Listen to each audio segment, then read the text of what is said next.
Magandang umaga po sa inyo. Luto tayo ng Spanish style na bangus. Simpleng-simple, hindi na kailangan haluin. May olive oil tayo rito. Bigay pa ni Paring Paul. Mag-iisang taon na to. Napaka-healthy niyan. Ganyan karami, ganyan nga. Maraming salamat, Paring Paul at Maring Sheila. Galing pang Saudi Arabia. Lagyan na po natin ng paninda. Lagay tayo ng toyo. Gawa muna tayo ng base, no? Ano pa man. Suka. Nakita niyo yung suka natin. Dito pala, nagkakaalaman na eh. Masarap na eh. Tapos lagyan natin 2 kutsarang paprika. Para may sipa-sipa naman. Yun naman, oh. Halu-haluin nyo lang hanggang kumulo. Yun, oh. Good cholesterol. Olive oil. Diba? Pakagawa na tayo ng very, very nice. Tapos, lalagay na natin yung 10 pirasong bangus. Sariwa pa sa fresh. O, bahala na ho kayong mag-judge kung mataba ba siya o talagang ubis na ubis. Yan. Diyan na yun eh. Maninipis kang gayat ko para damang-daman nyo. Huwag nyo na kung hanapin yung buntot saka ulo niya. Yan o. Solidong-solido. Parang hindi magkakasya. Hindi pa pwede. Pag siksikan kayo, yan. Saktong-sakto na. Huwag nyo kakalimutan lagyan ng very nice na tubig. 1 tasa lang po. Lagay rin tayo ng pampalinamnam. Konting yam-yam. Tapos dito na tayo maglalagay ng bawang. Di naman didikit yan, may tubig tayo eh. Carrots. Inaartihan ko pa ha, nakakaya sa inyo eh. Inaartihan ko pa pagayat niyan. Pero pwede nyo naman gayatin pwede nyo ilagay yung buong carrots eh. Hindi naman kikibo talaga yan eh. Sibuyas, kailangan din natin yan.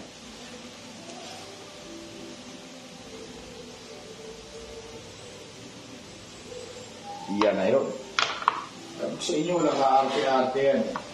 Saka lalagyan nyo rin pang mabango. May ilang pirasong laurel. 3, 4, 5, 6, 7, Yan. Sakto lang yan. Tapos lagyan natin ng konting sipa pa. 5 pirasong siling labuyo. Yan na yun. At huwag niyong kakalimutan pala ang 39 pieces na pamintang buo.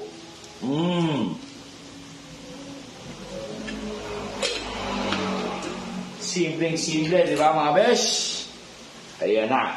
Takpan ko na lang po. Very, very good na yan. Siguro mga cooking time yan ha, sa totoong buhay. Mga 2 oras, 3 oras. In a very, very, very, very, very low fire. Mahina apoy, mga lods. Sarap talaga yan. O yan, 1,000 na naman tayo nanonood. Anong gusto nyo parte ng fiesta? Every probinsya, meron tayo niyan. Hindi pwedeng wala. Alam ko, meron kayo niyan. May fiesta ho lahat ng probinsya. Ano ang pinakagusto nyo? Kahit dito ho sa Manila, meron. Basta may patron po tayo, meron ho tayong fiesta. Ano ho ang pinakapaborito nyo parte sa fiesta? Ako ng kabataan ko, yung mga larong ano man tawag rito? Palo sebo, yan. Paakyat, agawan buko. Tapos natatandaan nyo pa yung pag-iinuman na. Yun ang gusto ng iba. Natatandaan nyo nung bata tayo eh. Pwedeng arkilahin yung Game & Watch. Di ba? Yung parang Game Boy ngayon. Pwedeng arkilahin yun. Saka yung time na bunutan ng sisiw. Alam niyo yun? Pag fiesta, meron nun eh.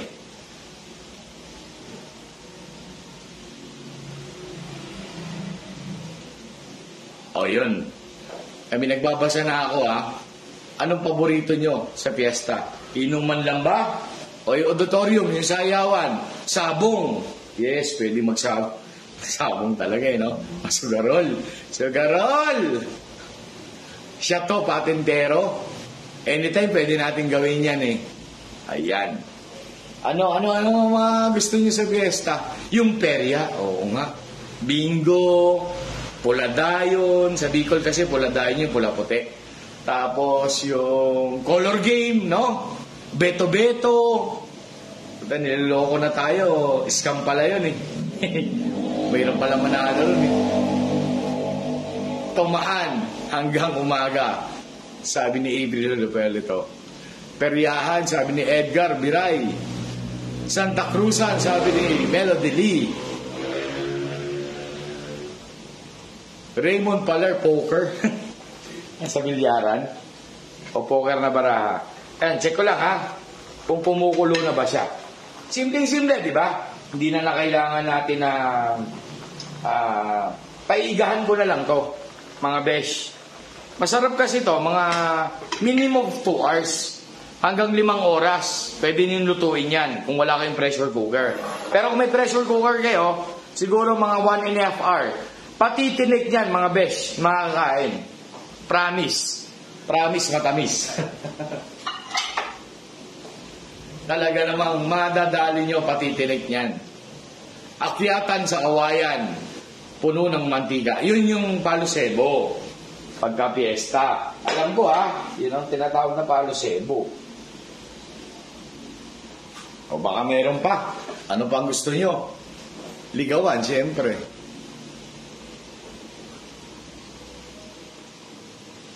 Edgardo Santiago, umuwi ka ba sa fiesta? Ang uwi namin sa Calasiao, kahit hindi fiesta, mga lods, umuwi kami. Basta dito naman sa atin hindi na tayo makapag-set ng ganun eh. Ang ginagawa na lang natin, kung kailan libre, kung kailan may long weekend, medyo may bakasyon yung mga bata, yung sa trabaho, doon nakakauwi ng mga probinsya. Ganun po. Ayan, paigahan ko na lang konti. Pero pwede rin naman na yan. Actually, luto na yan. I-overcook lang natin. Siyempre, gusto natin yung parang sardinas. Yung parang patitinik, kain. Yung dumudulas na lang sa lalamunan nyo. Ito kasi, pag hinango natin, siyempre, matigas patinik yan. Pero sa ngayon, paiigaan ko na lang yan. Ganun rin. Nagugutom na ako mag-alas 12 na eh. Hindi ko na mapapalambot ang nito. Ang tinik, mga besh. Pero kung gagawin niyo sa bahay, habaan niyo yung oras niyo magprepara, makakain niyo tinik nito. Minimum 2 hours, hanggang 5 oras. Hindi madudurog yan, mga besh. Yan. Ngayon, magpapaiga na lang ako. Pag lumutang na yung bangus, lumasa na ron, ayos na yan. Diba? Anong oil ang gamit mo? Oil of olive. Joke lang. Olive oil, mga lods. Bigay pa ni Maring Sheila sa ni Paring Paul Cortez. Yun. Galing Saudi. Urig na urig. Pare, sa December, magdala ulit nito. 2 litro yan, no? Naka-sale daw eh.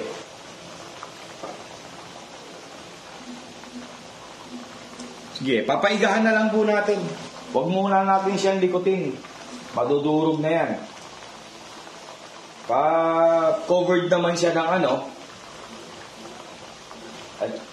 covered naman siya ng sabaw natin, sa yung mantika natin. Ayos na yan. Ito, walang kaumay-umay. Kahit maraming mantika, walang kaumay-umay. Olive oil yung ginamit natin eh.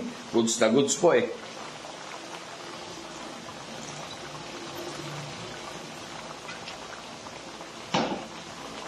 Rapsang-rapsa. Kaysa bumili kayo ng mga besh. Mga beshi-wap, kaysa bumili kayo sa mga market ng ganyan na Spanish style na bangus, Kayang-kaya nyo naman gawin eh. Madaling-madali lang naman eh. Bawang sibuyas, laurel lang eh. Carrots, di ba? Kung may olive oil, may olive oil kayo, olive oil. Pero kung wala, maghanap na lang kayo alternate na mas healthy. Canola oil, pwede nyo gamitin. Vegetable oil, kung laban na kayo sa cholesterol, ayan,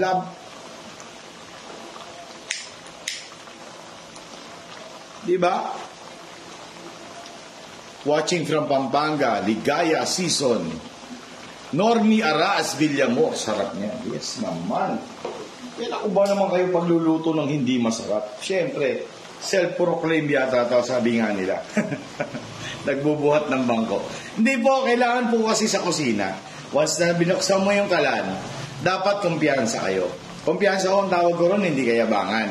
Ibig sabihin, parang kahit anong mangyari, alam ko na gagawin ko. Parang ganon. Bigyan nyo yung sarili nyo ng ng tiwala. Puta, sarili nyo na lang kakampi nyo. Hindi pa kayo magtitiwala. Ay, mali naman yun. Ewan ko ba? Marami nagsasalta ng ganon. Pero masarap naman po talaga yan. Number 1 yan. Healthy pa, di ba? Enteng Cabisote, Ryan J. Tess Feliciano, Karan Magpantay. Ayan ako. Pwede nang timusan to, mga besiwa. Tikman ko lang ha. Baka tikman pa na iba. Masarap kasi maraming paprika, mabango. Ang paprika, mga lods, paliwanag ko lang ha.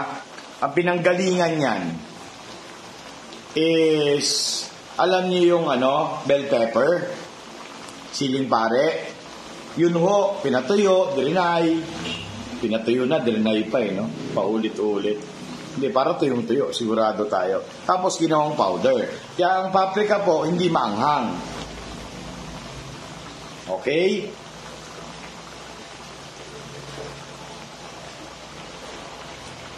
Ano pong tawag sa luto na yan? Wala, luto lang po na bangus. Kung tawagin namin to ng tatay ko, Spanish style. Parang sardinas. Pero bangus po ang ginamit natin. Diba? Sabi sa inyo, olive oil, nakita nyo, kulay green. Legit na legit. Kulay green yung mantika. Kaya pinakita ko sa inyo, mamaya magduda kayo. Mamaya sabihin nyo, bote lang. Yung iba tamang hinala eh. Kila parin Paul galing yan eh. Galing ng Jeddah. Ayan na po. Kumukulo-kulo na. Konting-konting panahon pa. Luto na talaga yan. Ang ginagawa na lang natin, pinaiigahan natin. Saktong-sakto na rin yung alat sa mga high blood. Pwede to. No, pwede itong ganitong ulam. Kung hindi kayo kakabahan, kahit kumain kayo ng marami, good cholesterol yan.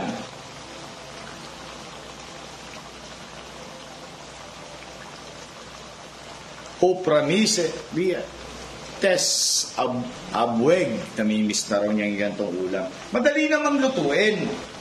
Napakadaling lutuin, hindi na natin kailangan haluin. Wala nang gisa-gisa, rekta na, di ba? Very, very nutritious pa. Masustansya pa sa nutritious yan. Yung ganyang ulam, hiro mo olive oil, tas maraming bawang, sibuyas, laurel na nagpapabango. O sangka pa, wala nang katulad yan. Ayos-ayusin na lang natin yung mga something na. Gilid-gilid ko lang. Masyado nang sikat yung mga carrots natin. Yun. Tapos matabang bangus ang gagamitin nyo. Wow! Yan mga loads. Pag ginamitan nyo yung pressure cooker, napakasarap niyan. Intact na intact.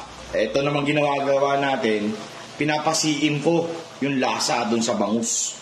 Kasi wala nang haluan to di ba? Ayan. Talagang gusto ko lutang na sa mantika.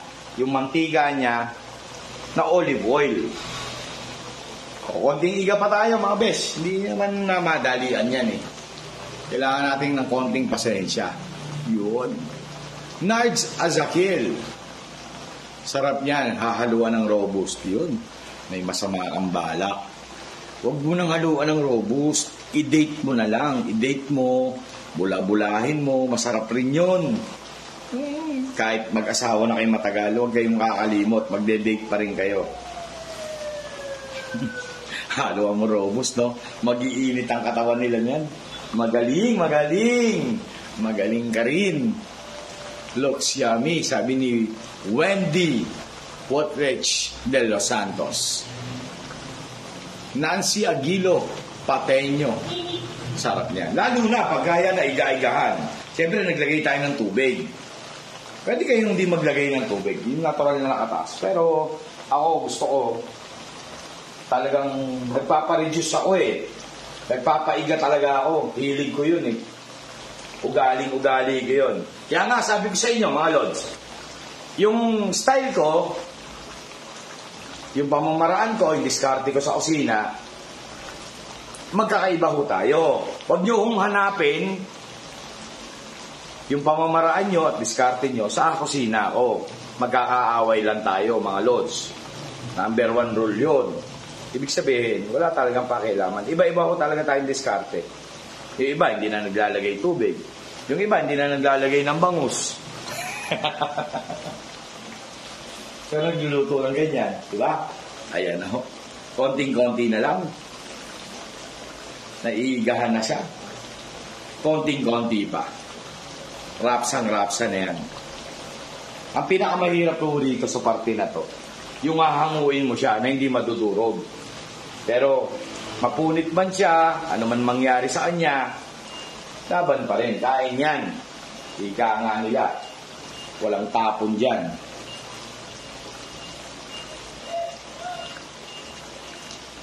Kung tutusin, pwede na hutong iserve eh. Na nakaganyan, nasa kaserola. Di ba?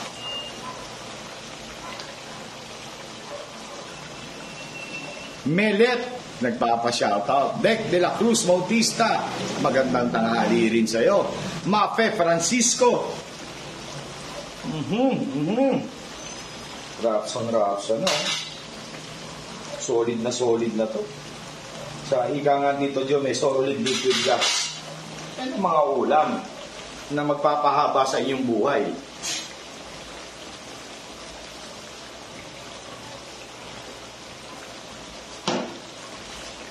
Tapos huwag nyo na ikumpara kung alin na mas mahal.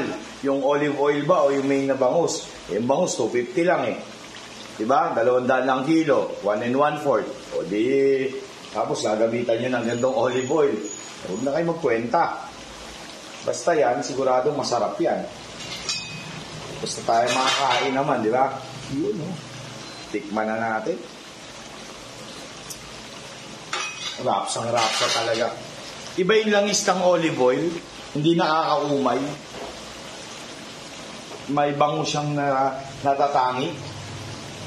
O yan, pwede na yan. Baka naman maigahan ng todo, masarap niya, may sarsa-sarsang konti.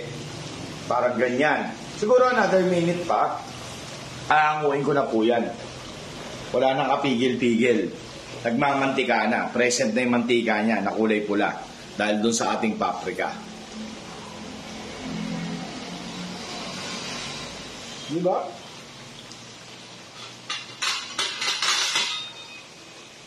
Uwi na natin. Ayos na yan mga besh.